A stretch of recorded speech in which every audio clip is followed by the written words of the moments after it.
આ ન્યૂઝના પ્રાયોજક છે શ્રી શ્યામજી કુંજરો હાઉસ, વલસાડના ઉદવાડામાં રહેવા માટેનું ઉત્તમ સ્થળ એટલે શ્રી શ્યામજી કુંજરો હાઉસ।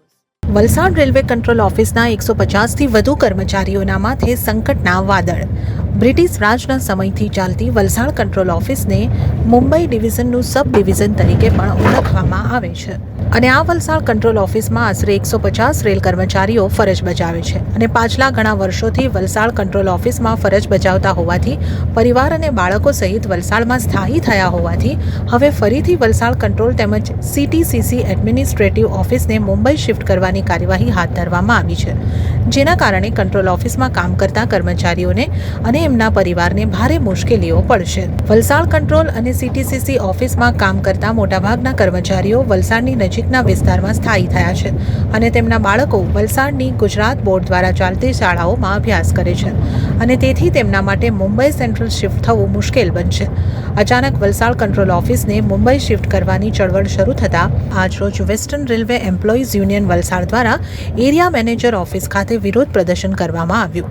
ભૂતકાળમાં પણ જ્યારે વલસાડ કંટ્રોલ ઓફિસને મુંબઈ શિફ્ટ કરવાની ચળવળ થઈ હતી ત્યારે વેસ્ટર્ન રેલવે એમ્પ્લોઈઝ યુનિયન દ્વારા જનરલ મેનેજરને આવેદનપત્ર આપી તેમજ યુનિયનના general secretary JR Bhosale, divisional secretary Prashant કાનડેએ જનરલ મેનેજરને રૂબરૂ મળીને આ શિફ્ટિંગથી વલસાડ કંટ્રોલ ઓફિસના કર્મચારીઓ તેમના પરિવારને થનારી મુશ્કેલી માટે અવગત કરાવ્યા હતા, જેના ફળ સ્વરૂપે વલસાડ કંટ્રોલ ઓફિસને મુંબઈ શિફ્ટિંગ અટકાવવામાં આવ્યું હતું।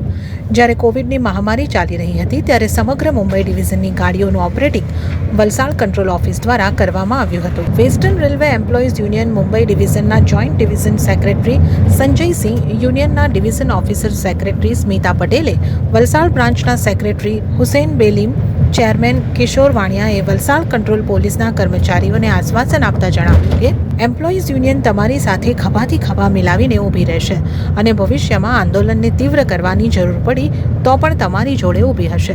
આ વિરોધ પ્રદર્શનમાં યુનિયનના શિવન કોનાર, રામદાસ, દિનેશ ગોસ્વામી, શ્રવણકુમાર, કૌશિક બહુલકર, અમિત નાયક, રાજુ રાઠોડ, SN સાલુકે, અન્ય કાર્યકર્તાઓ તેમજ અન્ય કર્મચારીઓએ ભારે વિરોધ કર્યો હતો। कॉमरेड प्रशांत कनाडे जिंदाबाद, कॉमरेड संजय जिंदाबाद, कॉमरेड संजय आगे बढ़ो, हम तुम्हारे साथ हैं, कॉमरेड स्मिता आगे बढ़ो, हम तुम्हारे साथ हैं, WL जिंदाबाद, बोल मजूरा, बोल मजूरा, डरता क्यों है, डरता क्यों है, जोर से बोल, जोर से बोल, रनिंग वाला, कंट्रोल वाला, लोकोनेट वाला, लोकोनेट वाला, जोर से बोल, DRM सुन ले, GM सुन ले। ये 150 साल पुराना कंट्रोल ऑफिस था जहाँ ट्रेनों को कंट्रोल किया जाता है और यहाँ तमाम कर्मचारी बैठते हैं जिनको कंट्रोलर कहते हैं, वो पूरा यहाँ से गाड़ियों को कंट्रोल करते हैं। आना जाना की व्यवस्था होती है यहाँ पर पूरा गाड़ियों की, चाहे वो गुड्स ट्रेन हो चाहे पैसेंजर ट्रेन हो। क्यों आज का हल्ला बोल करने की क्या कारण क्या है? अब ये DRM साहब हमारे डिविजनल जो है मैनेजर हैं, उन्होंने एक आदेश तो नहीं, वर्बली उन्होंने 2 दिन पहले आने के बाद यहाँ पर कंट्रोल ऑफिस में आके कहा कि आपका जो है कंट्रोल जो है बॉम्बे शिफ्ट किया जाता है और 7 दिन में आपको भी यहाँ से शिफ्ट होना है। अब ये समझ में नहीं आती बात कि इस तरह का वातावरण क्यों बना रहे हैं, वो क्या दिक्कत है उनको, क्योंकि पुराने अंग्रेज ज़माने का ये कंट्रोल ऑफिस है और कंट्रोलर यहाँ बहुत बेहतरीन काम कर रहे हैं। कोरोना पीरियड के अंदर भी इतना अच्छा काम करने का काम किया और DRM साहब ने खुद कई बार आके यहाँ पर कंट्रोलरों को मेडल बनाने का काम किया कि आपका काम बहुत सराहनीय है। और अचानक ये क्या रीज़न है समझ में नहीं आता कि वो कंट्रोल को शिफ्ट करना चाहते हैं। तो कितने रेल कर्मचारी और गुजरात से महाराष्ट्र जाने के लिए क्या दिक्कत हो सकती है? यहाँ पर करीब 150 फैमिली हम कह सकते हैं जो अफेक्टेड होंगी बॉम्बे के लिए। और जो हमारा बॉम्बे डिवीज़न है वो गुजरात और महाराष्ट्र के 2 स्टेट के बीच में बटा हुआ है। जो लोग गुजरात में रहते हैं उनका बच्चों का एजुकेशन गुजराती में है और जो महाराष्ट्र में रहते हैं उनका एजुकेशन महाराष्ट्र है। और इसकी वजह से ये दिक्कत आती है कि ये जो यहाँ जो एम्प्लॉय काम कर रहे हैं आज की तारीख में, कंट्रोलर जो काम कर रहे हैं, उनकी उम्र लगभग 45 प्लस है और वो ऐसी स्थिति में है जहाँ बच्चे अपना हायर एजुकेशन ले रहे हैं। ऐसी परिस्थिति में वो घर छोड़ के, अपना परिवार छोड़ के वहाँ जाएँ, बहुत मुश्किल काम है। आपकी बात को जो DRM ने नकारा गया तो आगामी दिन में आपके क्या होगे उसके साथ? यदि हमारी बात को नहीं सुना गया, ये पहला प्रदर्शन था हमारा, ये हमने गेट मीटिंग रखा था लोगों से बात करने के बाद हमने ये कार्यक्रम रखा था कि ये मैसेज वहाँ जाए और हम मेमोरेंडम भी दे रहे हैं डीआरएम साहब को, जीएम साहब को भी दे रहे हैं। यदि ये बात को सुना नहीं गया तो आने वाले दिनों में और उग्र प्रदर्शन भी हो सकता है।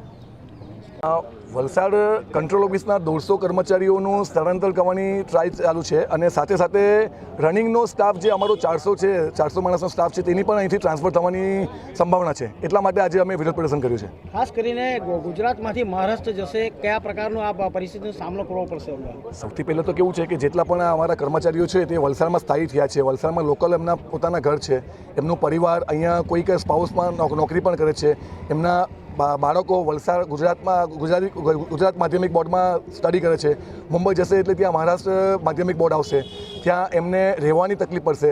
રેલવે ક્વાર્ટરમાં પહેલેથી જ ઓલરેડી એટલી વેઇટિંગ લિસ્ટ છે કે જે નવા ટ્રાન્સપોર્ટરને જશે એમને તો ક્વાર્ટર મળવાના નથી, એટલે એમને રહેવાનું પણ ઇસ્યુ આવશે। કોરોનાના કપરા સમયની અંદર કર્મચારીઓ બહુ સારી કામગીરી બજાવી હતી, તે બદલ આપને સન્માનિત કરવામાં આવે તો શું કહેવું છે આપનું? કોરોનાના દરમિયાન પેન્ડેમિક યરમાં મુંબઈ ડિવિઝનમાં ફક્ત અને ફક્ત વલસાડ કંટ્રોલ ઓફિસે જ સમગ્ર મુંબઈ ડિવિઝન ચલાવ્યું છે અને આ જ ડીઆરએમ સાહેબે શ્રમિક સ્પેશિયલ આખા ભારતીય રેલમાં સૌથી હાઈએસ્ટ મુંબઈ ડિવિઝનમાં ચલાવી છે, એ ફક્ત અને ફક્ત વલસાડ કંટ્રોલના માટે। ઓફિસ કેટલી જૂની છે અને હાલ અત્યારે એનું ખસેડવાનું કારણ શું છે? આ ઓફિસ બ્રિટિશ ટાઈમથી ચાલતી આવી છે અને અત્યારે ખસેડવાનું મેઇન રીઝન તો એક જ છે કે ડીઆરએમ સાહેબ મુંબઈથી મલ્ટી સ્પેશિયલ એક કંટ્રોલ ઓફિસ ચલાવીને આખું ડિવિઝન ચલાવવા માંગે છે। ખાસ કરીને હવે આગામી દિવસોમાં જો આપની માંગ સંતોષવામાં નહીં આવે તો કયા પ્રકારના આપણા આંદોલન રહેશે? અમે અમારા આંદોલનને ઓર તીવ્ર પર કરશું અને અગર અમારી વડી ઓફિસે કીધું તો અમે રેલ લોકો આંદોલન સુધી પર અમે કરવા તૈયાર છે।